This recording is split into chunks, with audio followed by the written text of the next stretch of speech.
Hey, brilliant entrepreneur. Guess what? I am recording this on retreat. Yes, I'm on a solo retreat right now.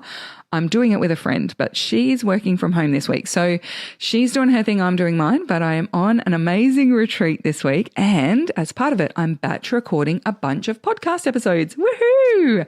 And in this episode of the Heart Centered Business Podcast, I'm going to share with you 3 styles of business retreat and the pros and cons of them and what to look out for when you are choosing to either purchase a retreat that someone else is hosting or going on retreat yourself. So it's Tashmas Day 8. So you know I've got a juicy special gift for you today as well. And you can find all the relevant links and show notes for today's episode over at tashcorbin.com/438. Let's dive into this one because we've got 3 different styles of business retreat and each of them serve a different purpose. Let's do it. Hello, I'm Tash Corbin, a business strategist and mentor based on the Sunshine Coast in Australia. The mission of this podcast is to help heart-centered entrepreneurs to make more money and in doing so, change the world for the better. This podcast was recorded on the lands of the Gubbi Gubbi and Jinnaburra people. Always was, always will be Aboriginal land. So it's safe to say that hosting retreats and attending retreats has absolutely changed my life and completely up-leveled my business as well. I have been on dozens of retreats since starting my business in 2013, and it's been a spectacular way for me to up-level my strategy, but also I've been on retreats for my health and well-being. I've been on retreats for friendship and crafting and hobby things, and I absolutely love a good retreat. In fact, when I lived in New Zealand, I used to go on a solo retreat every 6 to 8 weeks. Every 6 to 8 weeks, I would head on up to Queenstown, and it's one of my favorite places in the entire world. And I would book a place for a week and I'd go on a solo business retreat. And it's responsible for hundreds and thousands, if not millions of dollars of income for me, because what I get done on solo retreat is absolutely spectacular. But in order for retreats to be very helpful and valuable, especially business retreats, you need to know what you need and find a really good fit. I've had quite a few conversations over the last few months with people who've been on retreats, and they've been sharing their frustrations about particularly business retreats that they went on, thinking that they were going to have one certain type of experience, but not having it. And what became really clear to me was that people were going on the wrong type of business retreat for what it was that they needed. So I thought this would be a really good thing for us to unpack in a podcast episode so that you can be really clear on what it is that you need, but also what are the things to look out for when choosing those retreats, especially if you're purchasing one. Now, I want to say this is focused on business retreats in particular, but I want you to always make sure, regardless of what style of retreat it is, that the retreat includes rest and nourishment. Because even though it's a business retreat, one of the biggest reasons why going on retreat works so well is because it's a change up of environment and it's an opportunity for you to really be looked after and get some much needed rest and downtime for your brain. We are our most creative when we've got boredom. We are our most innovative when we've got time to think things through. So if you are looking at retreats and the agenda is absolutely jam-packed, I would tread very carefully, because you're going to miss out on one of the most important parts of a retreat, and that is actually the downtime, the rest, and the gorgeous nourishment. The nourishment that you get. That's part of the magic of being on retreats. Okay, so I have 3 different types of retreats that I want to walk through with you. And I've got some examples from people that I know in the online space who offer retreats like this as well. Highly recommend you go and check them out and follow them, of course. But they are in the categories of mostly doing retreats, mostly deciding retreats, and blended retreats. So let's start with a mostly doing retreat. So in a mostly doing retreat, this is the kind of retreat I like to do solo. So when I was going to Queenstown, it was a mostly doing retreat. I already knew what my strategy was. I already knew what I needed to create. I already knew what my priorities were, but I just had a lot of stuff that I wanted to get done. So I love to do those as a solo retreat, but I do also host a mostly doing retreat with the fabulous Claire Riley, and it's called Finish Fest. And we have pretty much the exact same attendees attend every year, which is probably why you haven't seen it promoted for the last 3 years, because it's just the same people who come. It gets booked out at each one for the next one. So every year, Claire and I host a shared retreat called Finish Fest, and it's a mostly doing retreat. Claire also does host her own. She has retreats in Bali and also one that she hosts on the Sunshine Coast. And I would say that they are mostly doing retreats, right? It's getting stuff done. And Claire is an expert at it, which is why I co-host that with Claire, because my wheelhouse, my strength area when I'm facilitating retreats is actually the strategy, the deciding, the planning, the coming up with the ideas. So a doing retreat is best if you already have clarity on your strategy and you have a plan of what you do in your business. You know what you're doing in your business as you go into it. It's more focused on refining down, okay, what are the most important things for me to do now, and getting those things done. So there's a lot less strategy time and a lot more doing time. Now I say mostly doing because even on Finish Fest, and I know on most of those mostly doing retreats, there are some discussions about your strategy. But when you look at the balance of the agenda, it's mostly just getting stuff done. And it's getting stuff done with friends, with feedback there, with, the opportunity to pop your head up and ask a question. But you know what you're doing in your business. You know what needs to be done. You know how to execute. It's just you're getting that stuff done on a retreat, in a retreat setting. So that's the mostly doing style of retreat. Very valuable, something that, as I said, I like to do alone, but also very valuable to have that facilitated, especially if you need to be focusing down on one particular thing. And if you didn't have that sense of accountability or that group environment, you would be easily distracted, or you don't have the environment available to you otherwise to actually just smash through it and get it done. So going on a retreat and getting away from the kids, for example, or being in a different working environment or being in a different space where you're being looked after. You don't have to worry about meals. You don't have to worry about all the washing, all that kind of stuff. You're in a different headspace and you can just focus on creating, focus on doing. So that's the first category, the mostly doing retreat. Next is the mostly deciding retreat. So this is a masterminding style of retreat. You'll be learning things. You might be discussing and deciding on your strategy, deciding on a plan.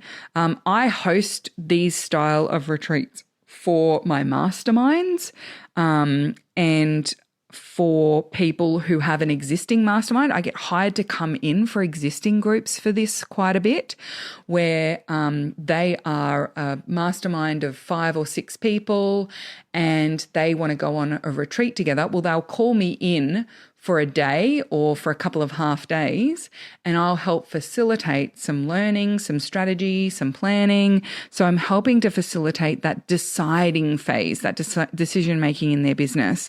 I'm also part of a mastermind, and we try and get together every year for that mostly deciding style of retreat. And I also love to go to Denise Duffield Thomas's Rose Farm retreat for this kind of thing as well. It's a very loosey-goosey agenda. It's very just casual conversation. It's just thinking things through out loud and hearing other people think things through out loud. I get so much from hearing someone else talk through their business strategy because it brings up a bunch of ideas and solves a bunch of problems for me as well. So I really love that kind of mostly deciding style of retreat. Now, the important thing for one of those kinds of retreats is you need to book some doing time for afterwards, because I always come away from one of those retreats fired up, excited to get stuff done. And if I then step back into busy life, a busy agenda, I don't have time to think, I don't have time to get stuff implemented, then a lot of that inspiration, a lot of that ideation can be lost. So I like to make sure that on my way home from a retreat like that, so generally I have to fly to one of those types of retreats. So on the way home, I will do a lot of journaling, and I'll do a lot of okay, here's what I'm going to do and here's when I'm going to do it. I'll do a lot of setting up. How am I going to actually execute on this and implement this in my business? And then I like to block out at least a week after a retreat like that. So I don't have any client-facing time. I don't have any meetings. I don't need to answer to anyone. I am just focused on implementation and getting that stuff done. I also do that after conferences. So if I go to conferences and events, I like to have the week after to focus on implementation and recapping and making those solid, not just what's the decision. I usually make a decision, all my decisions on retreat, or make those decisions at conference. But okay, now I need to decide how and when I'm going to make that happen. How am I going to implement in my business? So a mostly deciding retreat is a really gorgeous one, especially if you know that you've got to finish your strategy. You've got a bit of a block going on. You're stuck with something, or you're at that time where you're starting to decide on next year's strategy, or you're starting to decide on what's the next phase of my business look like, and you've got some big decisions to make there. Now, the third style of retreat is more blended. So it's got some deciding and it's got some doing time. Now, you might think, because it's got both, that it sounds like it's the best. But actually, this can be one of the riskiest types of business retreats. And actually, in the conversations I've been having with people, and the ones where they're sort of a bit disappointed or frustrated with the retreat not being what they thought it was, they thought it was a mostly doing retreat and it ended up being far more blended. Or they thought it was a mostly deciding retreat and it ended up being far more blended. And this can be risky because if you have a bunch of disparate people coming on a business retreat who are at different phases, or they've got different models of business, or they've got different things that they want to make decisions about, or they've got different things that they want to be working on, it can feel like a very disjointed retreat experience. And it can also feel like you're not getting as much value from the deciding time because you're not all on the same page about what is the baseline, or you're not getting as much out of the doing time because you're all working on such different things that there's no cohesiveness and there's no learning from what other people are doing on that retreat. So I actually find that for a blended style of retreat where there is a balance of deciding and doing, it actually works best if you've got an existing group of people who have time together outside of that retreat setting beforehand. So you've been masterminding together for a few months in advance, or you're part of a program together and all of you are on the same page about a certain thing. Or the focus of the retreat itself is very narrow. So it's not deciding and doing on anything in your business. It's something very specific and very narrow. So I facilitate a retreat like this, which is the IPP retreat. So IPP is the Imperfect Post Project, and that is specifically just focused on content creation. And so because it's focused on just content, that's all we're deciding and that's all we're doing, it means that everyone's working on the same kind of project. Everyone creates one new freebie. Everyone crafts out their feature content for at least 12, if not 20 weeks. And everyone creates 100 posts for their social media. And so it doesn't matter that the models of business might be different, or the stage of business might be different, because everyone is creating exactly the same assets. And so the narrowness of the focus means that we can do that and still have it be very beneficial to every single person who's attending. And it doesn't feel like it's very disparate and a disconnected, disjointed group. I also have seen Shannon Sanders from Shannon's social media. She's got a retreat that she's offering as well. And it's similar in that it's very narrow. It's very narrowly focused on social media strategy and creation. So it's more of a blended retreat style. There is decision making, there's masterminding, there's conversations, but it's all through the lens of social media.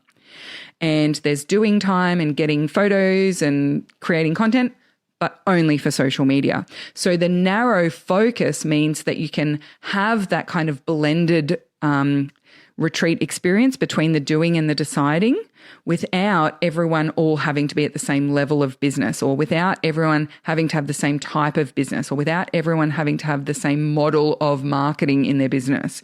So when it comes to finding a blended retreat, I would be looking for a blended retreat where you've got time with the group outside of that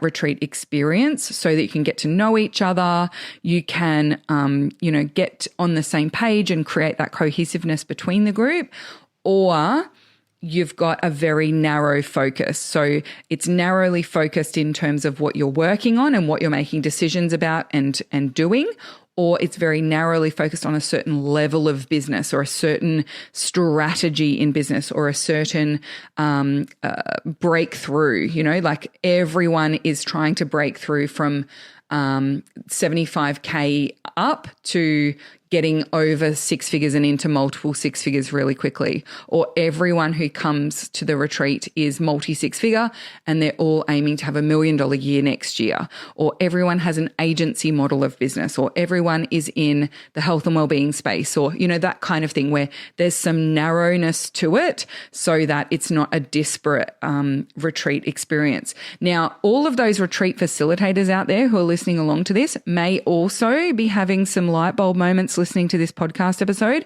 because I also see a lot of retreat facilitators struggle to facilitate retreats, and that's because they're trying to chuck too much in and they're trying to make it open to too many people and it's too disparate. So if that's the experience you've had facilitating a retreat, I think this advice is going to be very handy and helpful for you as well. All right, now because it's Tashmas, I have a beautiful offer, a special offer for you.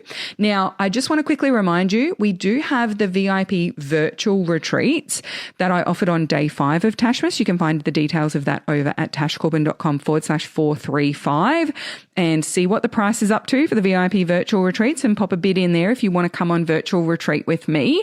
And that's a one-on-one virtual retreat. So you're the VIP. You've got me for an entire day, and we can do a virtual retreat together. But I also wanted to, for day 8 of Tashmas, offer for you to come on an in-person retreat with me. And I am offering just 3 VIP in-person retreats in 2025.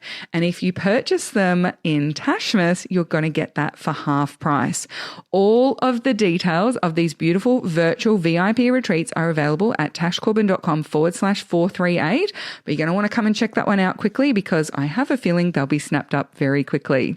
Thank you so much for joining me for this episode. I'll see you tomorrow for day 9. And until then, I cannot wait to see you shine. Bye for now.